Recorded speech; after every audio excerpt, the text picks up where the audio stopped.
Google Drive has lost user files. The LAPD has secured a new controversial surveillance software. The French government wants to switch to locally made messengers, and much more. Welcome to Surveillance Report 158, where we are dedicated to keeping you private and secure with the latest news from the past week. I am Nathan from The New Oil. And I'm Henry from Techlore.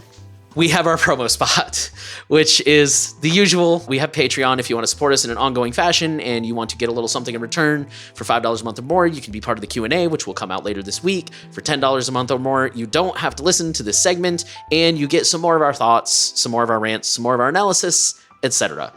If you don't care about any of that, you just want a recurring way to support us, we have LibrePay. And as always, the most anonymous way to support us would be Monero. You can send money directly to us. There's no middleman. There's no processing fee. Well, I guess there's technically like the blockchain processing fees, but you know what I mean? You're not paying some third-party company, and we don't see anything about you, but we do see all the support. Thank you guys so much for keeping us going. We really appreciate every single one of you. Highlight stories. So this is definitely a eye-opener. Google Drive users are angry over losing months of stored data. The recent files stored in the cloud have suddenly disappeared, with the cloud service reverting to a storage snapshot as it was around April to May 2023. The activity logs on impacted accounts do not show any recent changes, confirming that the users themselves didn't accidentally delete them. Overall, there are no indications of a user error, but rather a problem with the service's system that prevented the sync of data between the local devices and Google Cloud at some point. Google's volunteer support agents have posted an alleged response from Google support engineers that confirms they are already investigating the issue. However, an estimate for a fix hasn't been provided yet. The recommendation for those affected is to avoid making changes to the root data folder until the situation clears up and the root cause of the problem is determined.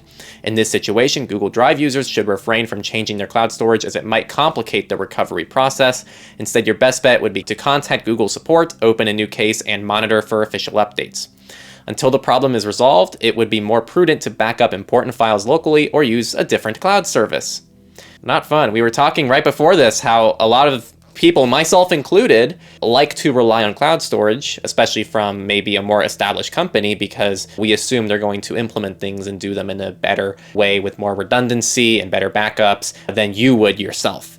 And perhaps that's still true, and things like this are very rare even on Google's end, but I think it's still a good reminder that even this stuff isn't foolproof, and you should probably have a backup yourself of all your data, and then maybe also have an offsite backup. Actually, for once, I don't think I have much to add to that. On my website, The New Oil, I do have a page about backups, but basically 3, 2, 1, 3 copies of your data, at least 2 of them. What is it? At least 2 different formats. No, I think that's it, and 1 offsite, something like that. I don't know. It's on the website. Go look. Okay, with that, we'll move into data breaches. Slightly shorter week than usual. We do have some updates, though. We'll start off, this is not an update, we'll start off with General Electric, who is investigating claims of a cyber attack and data theft. For those who don't know, GE is an American multinational company with divisions in power, renewable energy, and aerospace industries. You've probably seen the logo at least once in your life. Earlier this month, a threat actor attempted to sell access to GE's, quote, development and software pipelines, unquote, for $500 on a hacking forum. After not selling, the threat actor posted again that they are now selling both network access and the allegedly stolen data. As proof of the breach, they shared screenshots of what they claim is the stolen data, including a database from GE Aviations that appears to contain information on military projects. According to them, data includes a lot of DARPA-related military information, files, SQL files, documents, etc. Just for those who don't know, DARPA is the Defense Advanced Research Projects Agency? Something. I call them the mad scientists of the DoD. They come up with some really cool, fascinating research, but it's also a little dystopian and scary. I have very mixed opinions on DARPA. Ukraine says it hacked Russian aviation agency and it leaks data. So this is part of Ukraine's intelligence service operating under the defense ministry. And they claim that they hacked Russia's Federal Air Transport Agency to expose a purported collapse of Russia's aviation sector. The data obtained as a result of hacking and penetration of enemy information system includes a list of daily reports for the entire Russian Federation for more than a year and a half. Their analysis shows that the civil aviation sector of Russia is on the verge of collapse. The article lists several noteworthy incidents such as aircraft malfunctions tripling, a rise in uncertified maintenance using non-authentic parts, and more. The article lists them all out, and Ukraine is claiming this is a direct result of global sanctions. It's a really interesting list. I recommend checking it out. Our next breach comes from DP World, who confirms data was stolen in a cyber attack, but no ransomware was used. DP World Australia handles 40% of the country's shipping container trade, and they were targeted by attackers who disrupted landside freight operations at 5 ports. This disruption left 30,137 containers stranded, and available storage spaces were filled to capacity. While the investigation has shown that customer data was not affected, some of the impacted data includes the personal information of current and previous employees of DP World Australia. And unfortunately, that is pretty much the entirety of what we know right now. We don't know how many people were affected or what data was stolen, but as always, if we hear more, we will keep you updated. Keelan ransomware claims attack on automotive giant Yanfeng.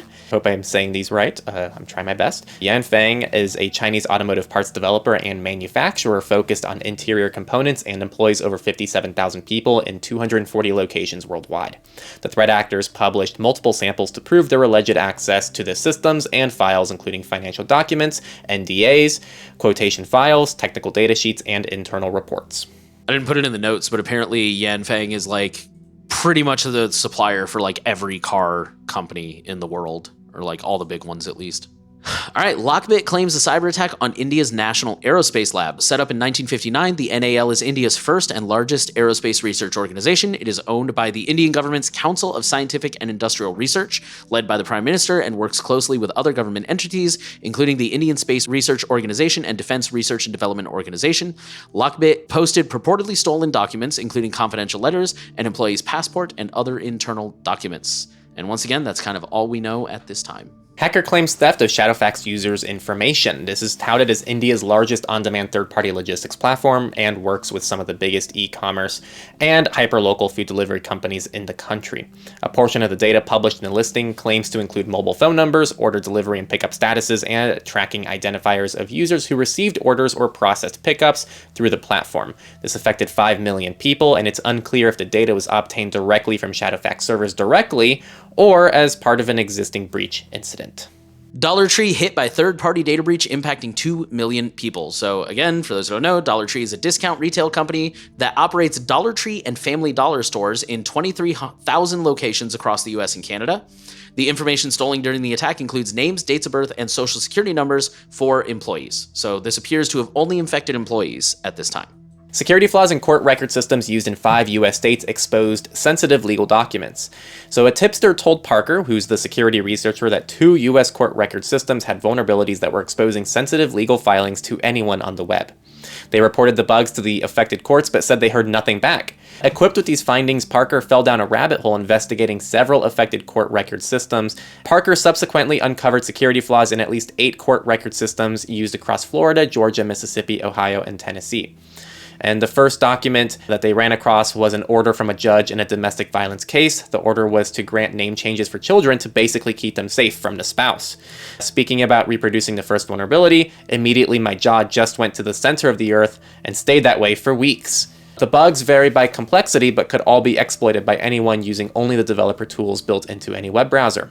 One of the bugs was as easy as exploiting as incrementing a document number in the browser's address bar of one of Florida's court record systems.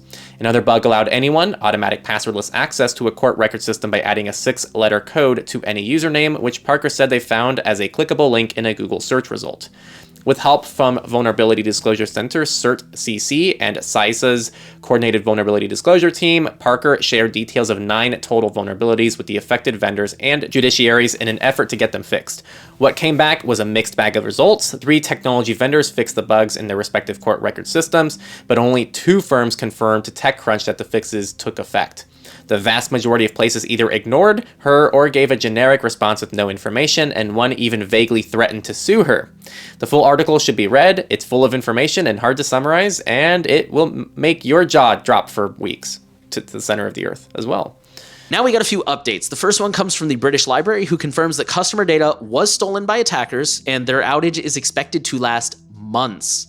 So at a minimum, the databases stolen contain the name and email address for most users, according to the disclosure. For users of some of our service, the databases may also contain a postal address or telephone number. TechCrunch has reviewed portions of the published data, including various internal documents such as training information and invoices and sensitive employee information like salary details and scans of passports. Previously, the library had said that they had no evidence that customer data was compromised. Okta, let's go. So at the beginning of November, the company disclosed that a threat actor has gained unauthorized access to files inside the customer support system, and that early evidence indicated a limited breach. According to details uncovered at the time, the hackers accessed HAR files with cookies and session tokens for 134 customers, which is less than 1% of the company's customers. That could be used to hijack Okta sessions of legitimate users. Further investigation of the attack revealed that the threat actor also downloaded a report that contained the names and email addresses of all Okta customer support system users. According to the company, the stolen report includes fields for full names, usernames, email, company name, user type, address, last password change and reset, role, phone number, mobile phone, time zone, and SAML Federation ID. However, Okta clarifies that for 99.6% of the users listed in the report, the only contact information available were full name and email addresses. Also, the company assured that no credentials were exposed. So, an update for anyone listening. Stay subscribed.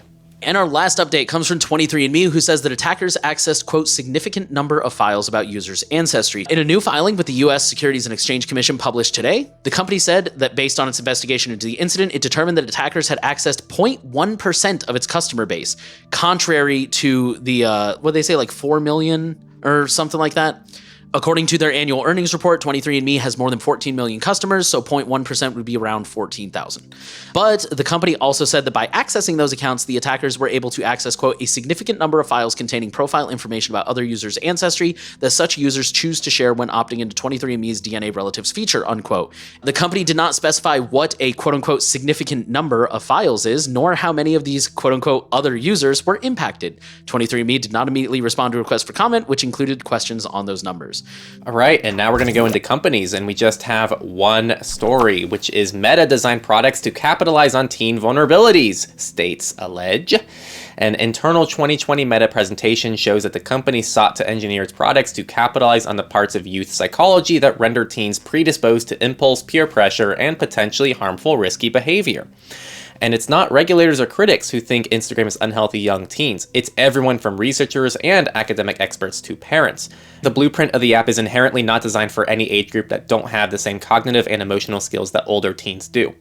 Meta says it didn't design its products to be addictive for teens. They also said in the US, company algorithms estimated Meta has as many as 4 million underage users. Rather than seeking to crack down on underage usage, according to the complaint, Meta created charts boasting Instagram's penetration into 11 and 12-year-old demographic cohorts.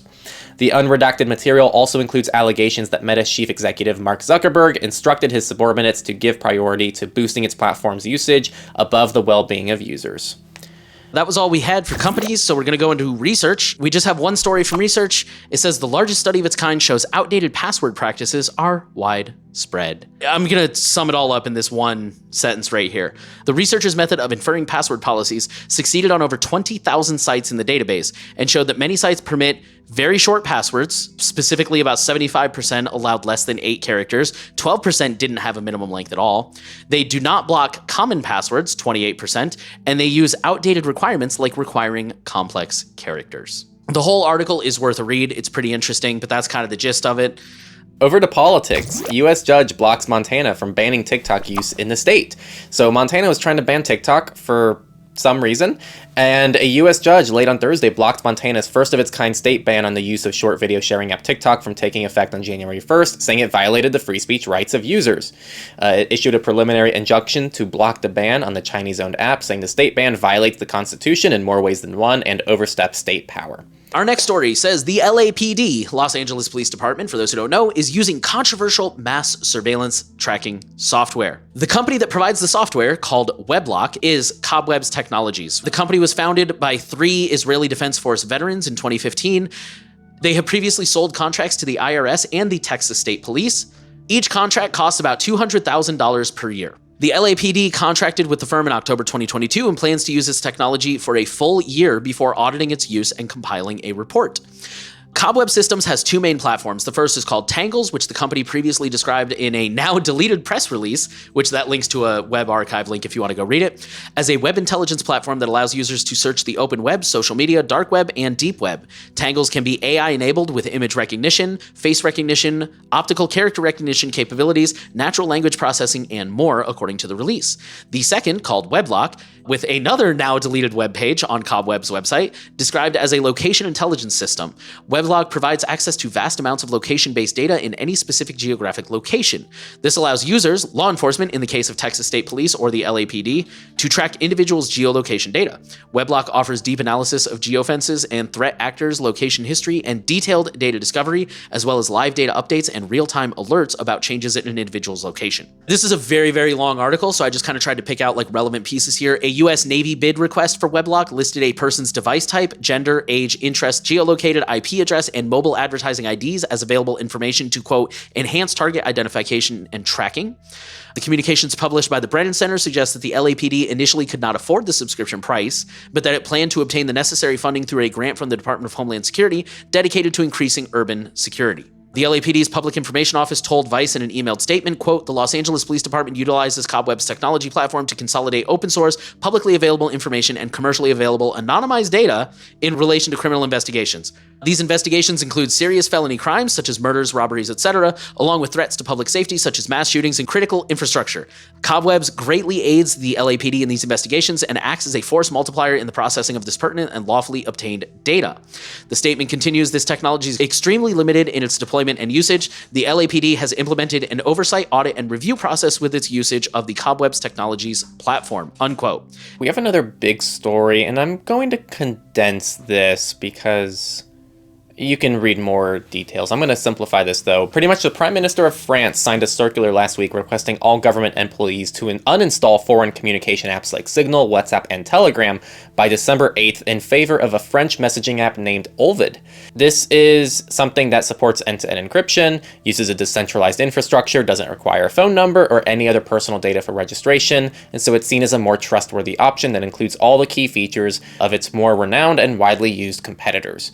Meredith, who's the president of Signal, did challenge this and say we don't have any reason to believe that Signal has any of these security issues that they're claiming, and it's not backed by any evidence. It's just an interesting situation. Pretty much Ovid does actually have some real backing by some legitimate people, and I looked at the website, and it doesn't seem like a terrible option, just at face value. But it is interesting how they are really pushing people away from what seem to also be perfectly valid messenger options as well. Real quick, the reason Meredith said that is the press document that they released says, quote, these digital tools, talking about Signal and WhatsApp and whatnot, these digital tools are not devoid of security flaws and therefore cannot guarantee the security of conversations and information shared via them, unquote.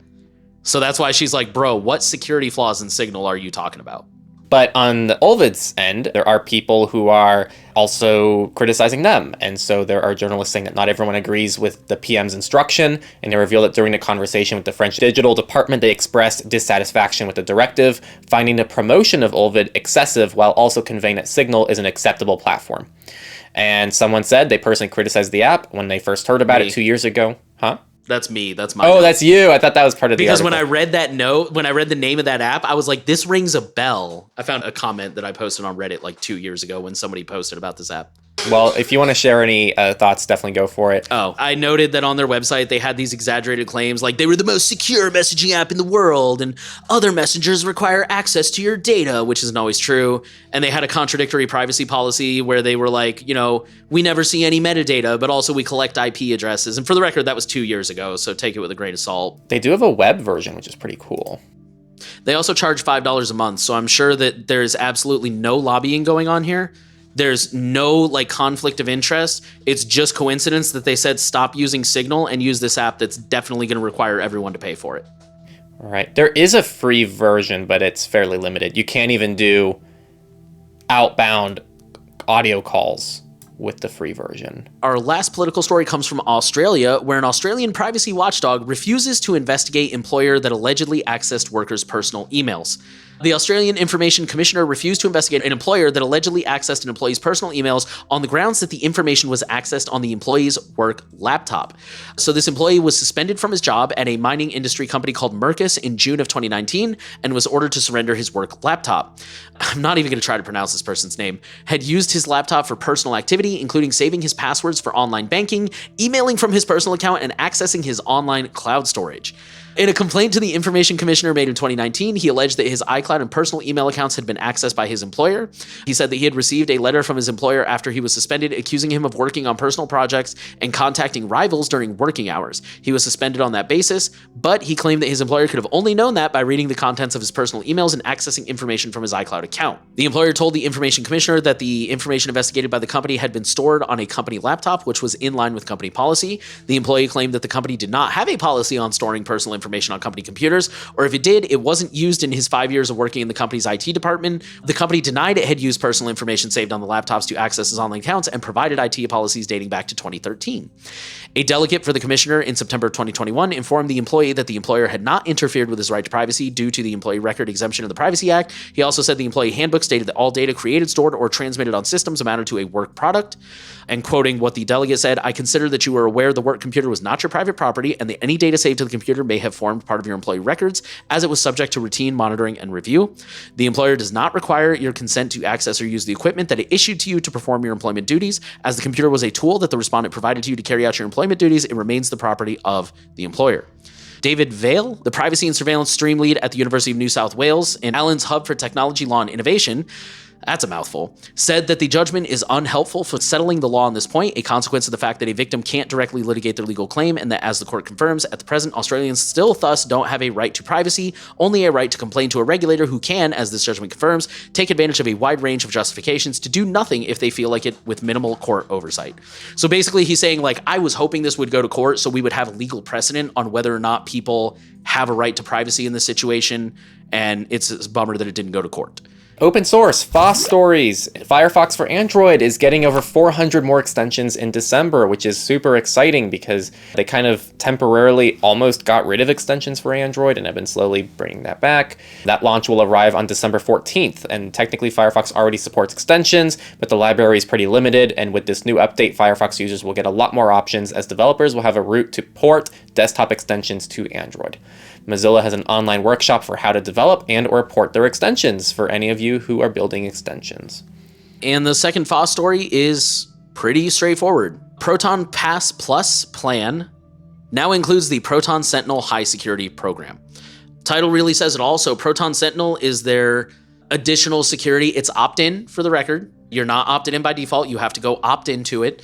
It's their program where it uses both AI and a human review to flag any potentially suspicious logins on your account.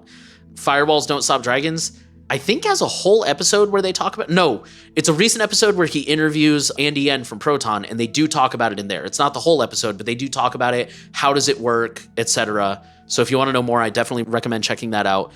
Basically, now they're extending that program, again, opt-in, to Proton Pass Plus if you want to use it. So if you're a subscriber and you feel like this is something you want to take advantage of, you can go ahead and opt into that in the settings. And if any unauthorized parties try to log into your Proton Pass account, hopefully it will flag them and contact you and be like, hey, this is suspicious. Is this you? That was kind of a short story, so I'll go ahead and launch us into Misfits. And again, short week, we only have one story. It says, no, you don't need to turn off Apple's name drop feature in iOS 17. I just wanted to share this because apparently there's a lot of FUD, fear, uncertainty, doubt, aka conspiracy theories going around about this one. Obviously, you can turn it off if you want. There's no harm in that. But here, Apple's name drop feature in iOS 17 is having a bit of a viral moment. Across the United States, police departments are warning adults to turn off the contact sharing feature on their iPhones and their children's devices. In addition, a widely shared TikTok video with over 2 million views describes how the feature lets strangers at the gym or on the bus steal all your information. The catch? It's not true. You shouldn't worry about name drop being some huge security risk. First announced at the company's developer conference in June, Name Drop is an extension of Apple's AirDrop functionality. When Name Drop is turned on, 2 iPhones can activate the feature by holding the top ends of the smartphones together. The contact card with your email and phone number may pop up on your own device. After that, you can tap Share or Receive Only. If you choose to share your contact information, it will be sent to the other device. End the transaction by tapping Done in the top left corner of your screen. Contact sharing will be canceled if the 2 smartphones are moved apart anytime during the process, or if you decide to lock your iPhone using the power button. Even though Name Drop is auto-enabled when you update to iOS 17, it's crucial to note that consent is required throughout the process. Some random person on the street can't just bump into you for a few seconds and then walk away with your phone number. And then they note that the iPhone isn't the only Apple product that can use it. You can also use it on newer Apple Watches. You can receive info from iPhones as well as other Apple Watches. This last paragraph here I really liked. Even though you shouldn't worry very much about the name drop feature on your iPhone, it's important to be aware of how your smartphone can leak personal data. A good place to start is by checking to see whether you're sharing location data in a way that you don't actually intend to. Another basic step is to keep your iPhone secure is to update the software as soon as the new option becomes available so Apple can patch potential exploits. I just thought that was really cool that at the end they're like, hey, there are still privacy concerns with Apple and you should go make sure you're taking care of those. So that's all we got for this week. Other than the data breaches, kind of a short week. Google Drive has lost some user files, which is super not good. Remember to keep good backups. The LAPD is test driving a new controversial surveillance software. We'll keep you updated if we hear anything about that. And the French government wants to switch to organically, locally sourced messengers and much more information. So as always, stay subscribed. We will keep you updated on anything we hear, and we will bring you a whole new set of headlines next week. In the meantime, if you want to keep us going and help support the podcast, we have a Patreon, we have LibrePay, and we have Monero. Those are currently the 3 ways to support us. You can get perks on Patreon. If perks aren't your thing and you don't care, we have LibrePay. It's just, another way to make it a recurring thing you don't have to think about if you'd prefer that. Or if you would prefer to do it manually, we have Monero. Again, we don't see anything about you, but we do appreciate all of your contributions that keep us going. So thank you guys for listening. And as always, share the podcast around. If there's any stories, I sent that Google story to like 6 people this week. So if there's any stories that you're like, oh man, people should hear about this, go ahead and timestamp them, send them to people, be like, hey man, check this out. And, again, if you're on a platform that allows a rating, go ahead and leave a rating. We're trying to reach as many people as possible, and you can help us do that. Things like ratings, comments, likes, subscribe, the whole 9. So thank you guys again for listening, and we will be back next week with a whole new set of stories for you.